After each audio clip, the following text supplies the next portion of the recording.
ನಮಸ್ಕಾರ ವೀಕ್ಷಕರೇ, ಸಂತೋಷ ಸೂತ್ರ ಕಾರ್ಯಕ್ರಮಕ್ಕೆ ಸ್ವಾಗತ. ನಾನು ದಿವ್ಯಶ್ರೀ. ಭಾರತೀಯ ಸಂಸ್ಕೃತಿಯ ವಿದ್ವತ್ಪೂರ್ಣ ಅನಾವರಣವೇ ಸಂತೋಷ ಸೂತ್ರ.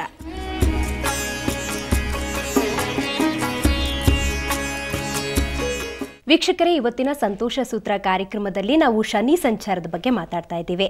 ಶನಿ ಅಂದರೆ ಅದೇನೋ ಭಯ. ಇದೇ 15ನೇ ತಾರೀಕಿನಂದು ತುಲಾರಾಶಿಗೆ ಶನಿ ಪ್ರವೇಶ ಮಾಡ್ತಾನೆ.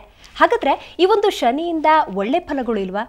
ಈ ಬಾರಿ ತುಲಾರಾಶಿಗೆ 15ನೇ ತಾರೀಕು ಪ್ರವೇಶ ಮಾಡೋದ್ರಿಂದ ಆಗುವ ಪರಿಣಾಮ, ಪುಣ್ಯ ಫಲಗಳ ಬಗ್ಗೆ ಮಾತಾಡಲಿಕ್ಕೆ ಇವತ್ತು ನಮ್ಮ ಜೊತೆ ಇದ್ದಾರೆ ವಿದ್ಯಾವಾಚಸ್ಪತಿಯಾದಂತಹ ಸಂತೋಷ್ ಗುರುಜಿಯವರು. ಅವರಿಗೆ ಕಾರ್ಯಕ್ರಮಕ್ಕೆ ಸ್ವಾಗತ. ಗುರುಜಿ, ಮೊದಲನೇದಾಗಿ ಹೇಳಬೇಕು ಅಂದರೆ ಶನಿ ಅಂದ್ರೇ ಒಂದು ರೀತಿ ಭಯ ಇರುತ್ತೆ. ನಿಜವಾಗ್ಲೂ ಶನಿ ಅನ್ನೋ ಒಂದು ವಿಚಾರದ ಬಗ್ಗೆ ಯಾಕೆ ಭಯ ಇರುತ್ತೆ? ಶನಿಯಿಂದ ಒಳ್ಳೆಯ ಪ್ರಭಾವಗಳು ಆಗೋದೇ ಇಲ್ವಾ ಅಂತ? ನಿಜವಾಗ್ಲೂ ಎಲ್ಲ ಪಾಪಕ್ಕೂ ಶನಿಯೇ ಕಾರಣ ಅಂತ ಹೇಳ್ತಕ್ಕಂಥದ್ದು, ಅಥವಾ ಎಲ್ಲ ಕಷ್ಟಗಳಿಗೂ ಶನಿ ಕಾರಣ ಅಂತ ಇದು ಒಂದು ನಡ್ಕೊಂಡು ಬಂದಿರತಕ್ಕಂಥ ಒಂದು ಪ್ರತೀತಿಯಾಗಿ ಹೋಗಿಬಿಟ್ರೆ ಶನಿ ಕೊಡುವಷ್ಟು, ಶನಿ ಉತ್ತಮ ಸ್ಥಾನದಲ್ಲಿದ್ದು ಅಥವಾ ಒಳ್ಳೆಯ ಭಾಗ್ಯಕಾರಕನಾಗಿದ್ದು ಅವನೇನಾದರೂ ಒಳ್ಳೆ ರೀತಿಯಲ್ಲಿ ಕೊಡಲಿಕ್ಕೆ ಶುರು ಮಾಡ್ದ ಅಂದರೆ ಯಾವ ಗ್ರಹಗಳೂ ಕೊಡದೇ ಇರೋಷ್ಟು ಉನ್ನತವಾದಂಥ ಸ್ಥಾನಮಾನಗಳನ್ನು, ಭೋಗ ಭಾಗ್ಯಗಳನ್ನು ಕೊಡ್ತಾನೆ. ಅಂಥ ಒಂದು ಒಳ್ಳೆಯ ಗ್ರಹವೂ ಸಹ ಹೌದು. ಹಾಗಂತೇಳಿ ಕಷ್ಟ ಕೊಟ್ಟ ಅಂದ ತಕ್ಷಣ ನಾವು ಅವನಿಗೆ ಬೈತಾ ಇರ್ತೀವಲ್ಲ, ಸಾಮಾನ್ಯವಾಗಿ ಯಾರು ತಪ್ಪು ಮಾಡಿದ್ರೆ ಏನು ಶನಿ ಮಾಡ್ದಂಗೆ ಮಾಡ್ತೀಯಾ ಅಂತೇಳಿ ಸಾಮಾನ್ಯವಾಗಿ ಹೇಳ್ತಕ್ಕಂಥದ್ದು. ಅದೇ ರೀತಿಯಾಗಿ ಗುರುಗಳಲ್ಲೇ ಒಂದು ನೀತಿ ಪಾಠವನ್ನು, ಒಂದು ಸಮಾಜದ ಪಾಠವನ್ನು ಹೇಳ್ಕೊಡ್ತಕ್ಕಂಥ ಒಂದು ಗುರು ಅಂತಂದರೆ ಶನಿಯೇ.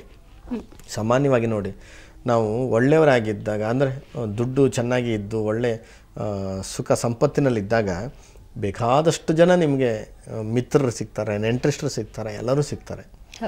ಏನಾದರೂ ಹಣ ನಿಮ್ಮ ಕೈನಲ್ಲಿ ಇಲ್ಲ ಅಂತಂದಾಗ ನಿಮ್ಗೆ ಹತ್ತಿರ ಯಾರೂ ಬರೋದಿಲ್ಲ. ಸತಿ ಸುತರು ಹಿತ ಮಿತ್ರರು ಯಾರೂ ಸಮೇತ ಇರೋದಿಲ್ಲ ಅಂತ.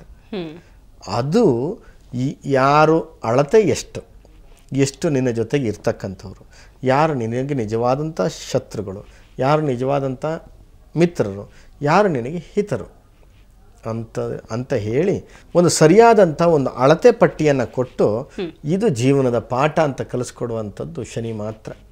ನಮ್ಗೆ ಅವಾಗ ಗೊತ್ತಾಗುತ್ತೆ ನೋಡಿ, ಆಪತ್ಕಾಲದಲ್ಲಿ ಹಣ ಇಲ್ಲದೇ ಇರೋವಂಥ ಸಂದರ್ಭದಲ್ಲಿ, ಸಂಪೂರ್ಣ ಕೆಳಗೆ ಬೀಳ್ತಾ ಇದ್ದೇವೆ ಅನ್ನುವಂಥ ಸಂದರ್ಭದಲ್ಲಿ ಆಗ ಯಾರು ನಮ್ಮ ಹತ್ತಿರಕ್ಕೆ ಇರ್ತಾರೆ, ಯಾರು ಅಂಥ ಸಂದರ್ಭದಲ್ಲಿ ಕಣ್ಣೀರು ಒರೆಸ್ತಾರೋ ನಿಜವಾದ ಆಪ್ತರು.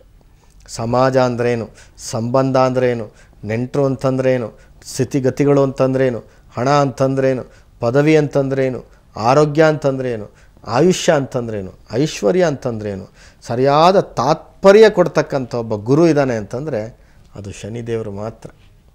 ಅದರಿಂದನೇ ನಾವು ಬಹಳಷ್ಟು ಭಯಭೀತರಾಗಿ ಪೂಜೆ ಮಾಡ್ತಕ್ಕಂಥದ್ದಿದೆ. ಅದರೊಳಗೂ 2 ದೇವರಿಗೆ ನಾನು ಯಾವಾಗಲೂ ಹೇಳ್ತಾ ಇರ್ತೀನಿ, ಒಂದು ಶನಿಗೆ ಮತ್ತೊಂದು ಲಕ್ಷ್ಮಿಗೆ ಮಾತ್ರ ಜನ ಹೆದರ್ಕೊಂಡು ಪೂಜೆ ಮಾಡೋದು. ಒಂದು ಎಷ್ಟಿದ್ರೂ ಬರಬೇಕು ಅಂತ, ಒಂದು ಯಾವ ಕಾರಣಕ್ಕೂ ಹತ್ತಿರ ಬರಬಾರ್ದು. ಈ ರೀತಿಯಂಥ ಭಯದಲ್ಲಿ ಪೂಜೆ ಮಾಡ್ತಕ್ಕಂಥ ದೇವರುಗಳು ಅಂತಂದರೆ ಇವರಿಬ್ಬರು. ಇಂತಹ ಒಂದು ಸೌರಮಂಡಲದಲ್ಲಿ ಒಂದು ಸುತ್ತು ಸೂರ್ಯನಿಗೆ ಬರಬೇಕು ಅಂತಂದರೆ ಶನಿ ಅವನಿಗೆ ಎಷ್ಟು ದಿನ ಬೇಕು ಗೊತ್ತಾ? 10,579 ದಿವಸ, ಅಂದರೆ 29 ವರ್ಷ 167 ದಿವಸಗಳು ಬೇಕಾಗತ್ತೆ ಸೂರ್ಯನಿಗೆ ಒಂದು ಸುತ್ತು ಹಾಕಲಿಕ್ಕೆ ಶನಿಗೆ. ಈ ಶನಿ ಗ್ರಹವೂ ಸಹ ಸೂರ್ಯನ ಸುತ್ತನೇ ಹಾಕ್ಕೊಂಡು ತಿರುಗಬೇಕು. ಆದರೆ ಇವನಿಗೊಂದು ಬಳೆ ಇದೆ. ಆ ಬಳೆ ಎಷ್ಟು ಅಗಲದ್ದು ಅಂತಂದರೆ ಅದರ ವ್ಯಾಸ 1,76,080 ಮೈಲಿಗಳಷ್ಟು ವ್ಯಾಸ. ಬಹಳ ವಿಚಿತ್ರ ಅಂತ ಅನಿಸುತ್ತೆ. ಆ ಬಳೆಯ ಅಗಲ 62 ಮೈಲಿಗಳಷ್ಟು ಅಗಲ. ಅಂಥ ವಿಶಾಲವಾಗಿರ್ತಕ್ಕಂಥ, ನೋಡೋದಕ್ಕೆ ಗ್ರಹಗಳಲ್ಲಿ ಖಗೋಳದಲ್ಲಿ ನೋಡಬೇಕು ಅಂತಂದರೆ ಅತ್ಯಂತ ಆಕರ್ಷಕವಾಗಿರ್ತಕ್ಕಂಥ, ಎಲ್ಲ ಗ್ರಹಗಳಿಗಿಂತಲೂ ಬಳೆಯನ್ನು ಹೊಂದಿ ಆಕರ್ಷಕವಾಗಿರತಕ್ಕಂತಹ ಗ್ರಹ ಅಂತಂದರೆ ಈ ಶನಿ ಗ್ರಹ. ನಿಧಾನಗತಿಯಲ್ಲಿ ಬೇಕು, ಅಷ್ಟು ಬೇಗ ಎಲ್ಲ ಗ್ರಹಗಳ ರೀತಿಯಲ್ಲಿ ಸ್ಪೀಡಾಗಿ ಹೋಗೋದೇ ಇಲ್ಲ. 10,579 ದಿನಗಳು ಬೇಕು ಅಂತಂದಾಗ ಯೋಚನೆ ಮಾಡಿ, ಪ್ರತಿಯೊಬ್ಬನ ಜೀವನದಲ್ಲಿ 30 ವರ್ಷಗಳಿಗೊಮ್ಮೆ ಈತ 7.5 ಶನಿ ಅಂತ ನಾವು ಕರಿತೀವಲ್ಲ, ಬಂದು ಕಾಡ್ತಾನೆ ಪ್ರತಿಯೊಬ್ಬನಿಗೂ ಸಹ. ಜೀವನ ಒಂದು ಸಾಧಾರಣ 75 ವರ್ಷ 80 ವರ್ಷ ಒಬ್ಬ ವ್ಯಕ್ತಿ ಬದುಕ್ತಾನೆ ಅಂದರೆ ಅವನಿಗೆ 3 ಸಾರಿ ಈ 7.5 ಶನಿ ಕಾಟ ಇರಲೇಬೇಕು. ಅಂದರೆ 30 ವರ್ಷಗಳಿಗೆ ಒಮ್ಮೆ ಇವನು ತನ್ನ ಸುತ್ತು ಅಂದರೆ ಸೂರ್ಯನ ಸುತ್ತು ಬರುವಾಗ ಒಂದು ಸುತ್ತು ಬಂದಾಗ ನಮಗೆ ಸುತ್ತಾಗ್ಬಿಡುತ್ತೆ. ಪ್ರತಿಯೊಬ್ಬರಲ್ಲೂ ಈ ಶನಿ ಕಾಟ ಇದ್ದೇ ಇರ್ತದೆ, ಪ್ರತಿಯೊಬ್ಬರಿಗೂ ಇದ್ದೇ ಇರುತ್ತೆ. ಈ ಶನಿ ತನ್ನ ಪರಿವಾರವೇ ಒಂದಿದೆ.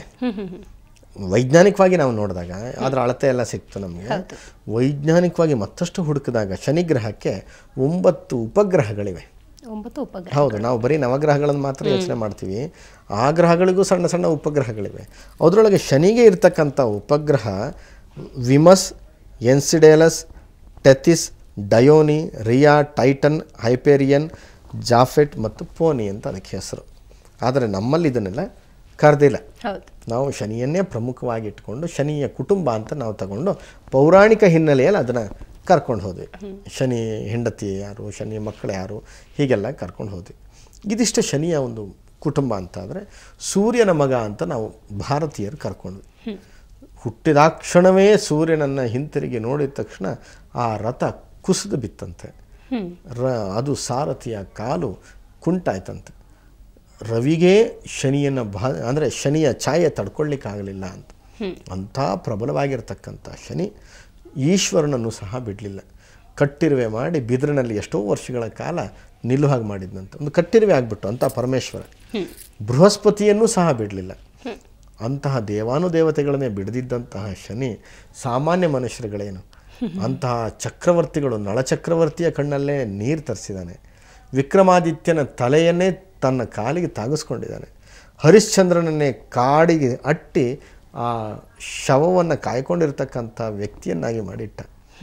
ಅಂದರೆ ಅಂತಹ ಚಕ್ರವರ್ತಿಯರನ್ನೇ ಯಾವ ಮಟ್ಟಕ್ಕೂ ತಂದಿಟ್ಟ. ಅದೇ ರೀತಿಯಾಗಿ ಒಲಿದು ಸಂಪೂರ್ಣವಾಗಿ ಎಲ್ಲವನ್ನೂ ಕೊಟ್ಟ. ಹಾಗಾಗಿ ಈ ಕಥೆಗಳನ್ನು ನೋಡಿದಾಗ ಮಾತ್ರ ಶನಿದೇವರು ಅಂತಂದ ತಕ್ಷಣವೇ ಭಯವಾಗ್ತಕ್ಕಂಥದ್ದು. ಇಷ್ಟು ಯಾಕೆ ಮಾತಾಡ್ತಿದ್ದೀವಿ ಅಂತಂದರೆ, ಇನ್ನೇನು 15ನೇ ತಾರೀಕು ತನ್ನ ಕಕ್ಷೆ ಏನಿದೆ ಅಲ್ಲ, ಇಲ್ಲಿವರೆಗೆ ಕನ್ಯಾ ರಾಶಿನಲ್ಲಿ ಇದ್ದಂಥವನು ತುಲಾ ರಾಶಿಗೆ ಸಂಚರಿಸ್ತಾನೆ. ಓಕೆ ಗುರುಜಿ, ಮತ್ತಷ್ಟು ಮಾತಾಡೋಣ. ವೀಕ್ಷಕರು ಈಗಾಗಲೇ ಹೇಳಿದಂತೆ ಸೂರ್ಯಪುತ್ರ ಅಂತ ಕರೆಸ್ಕೊಳ್ಳುವ ಶನಿಯ ಬಗ್ಗೆ ಮತ್ತಷ್ಟು ಮಾತಾಡೋದಿದೆ. ವೈಜ್ಞಾನಿಕ ಹಿನ್ನೆಲೆಯನ್ನು ಕೂಡ ನಾವು ತಿಳ್ಕೊಂಡಿದ್ದೀವಿ. ಇನ್ನು 15ನೇ ತಾರೀಕಿಗೆ ತುಲಾ ರಾಶಿಗೆ ಶನಿ ಪ್ರವೇಶ ಮಾಡ್ತಾನೆ. ಆಮೇಲೆ ಆಗುವಂತಹ ಪರಿಣಾಮಗಳು ಯಾವ ರೀತಿ ಇರುತ್ತೆ ನೋಡೋಣ ಒಂದು ಪುಟ್ಟ ವಿರಾಮದ ನಂತರ.